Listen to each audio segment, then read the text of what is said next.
नमस्ते साथीहरू। यो सजना कसलाई मनपर्छ साथीहरू? मलाई त अति नै मनपर्छ, किनभने यो अर्ग्यानिक हो। यो सुप खाना आज चाहिँ मेरो साथीले ल्याइदिएको हो। अनि म चाहिँ दोकानमै बसेर यसलाई सब्जी सुप बनाउन केलाइरहेको छु। अनि यो चाहिँ कमजोरीले खाँदाखेरि चाहिँ पुरा ताकतिलो हुन्छ। अनि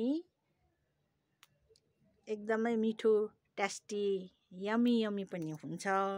साथीहरू बजारमा आउँदाखेरि यो चाहिँ किनेर लानुहोस्। अनि यसको सुप बनाएर आलुसँग मिसाएर सुप बनाएर खानुहोस्।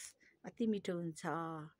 कतिले त खानु भएको होला, सबैलाई याद होला, कतिलाई याद नहोला, तर यो सजना चाहिँ अति नै राम्रो अर्ग्यानिक सब्जी सुप बनाएर खाने हो।